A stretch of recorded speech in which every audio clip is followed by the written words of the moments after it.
자, 그 다음에 이어서 방사선 물질 들어가도록 할게요. 자, 식품에서 가장 문제가 되는 우선 핵종들을 기억해 두셔야 돼요. 그게 가장 우선 기본이고 제일 중요해요. 자, 그래서 식품에서 문제가 되는 핵종이다 라고 하면 세 개를 꼽을 수 있어요. 식품에서 문제가 되는 핵종은요. 스트론튬 90, 세슘 137, 그리고 요드 131. 얘네들이 식품에서 문제가 되는 핵종이에요. 그래서 식품에서 문제가 되는 핵종 그러면 요 세 가지입니다. 스트론튬 90, 세슘 137, 요드 131. 근데 가장 문제가 되는 것 그럼 요 두 가지예요. 가장 문제가 되는 것 그러면 스트론튬 90, 세슘 137이에요. 그 이유가 있어요. 이 두 가지는 반감기가 길거든요. 그에 비해서 요드 131은 반감기가 짧아요.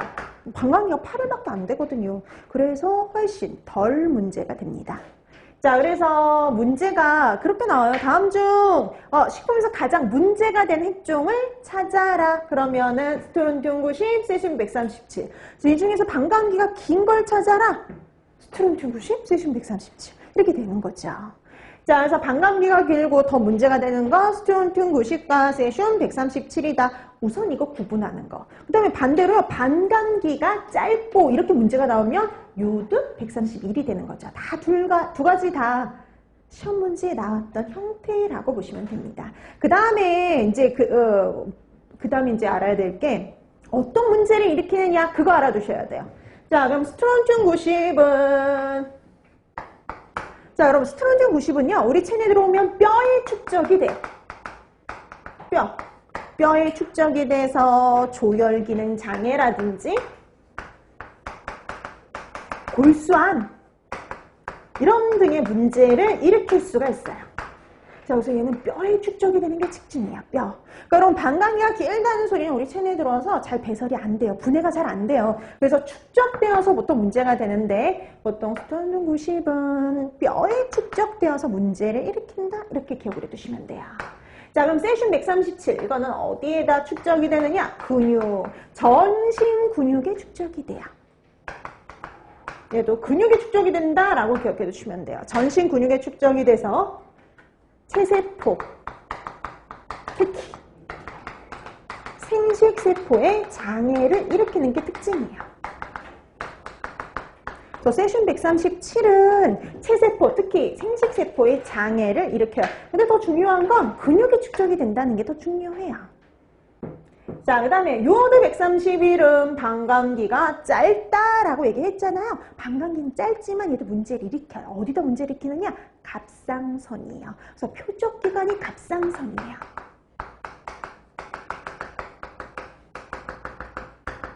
표적기관이 갑상선이에요. 그래서 갑상선의 장애를 일으키죠. 그래서 왜 일본에서 원전 사고 있었잖아요. 그러면서 무슨 암이 갑자기 많이 늘었어요? 갑상선 암이 많이 늘었어요. 그래서 이 갑상선의 문제를 일으킬 수 있는 거 요드 131이에요.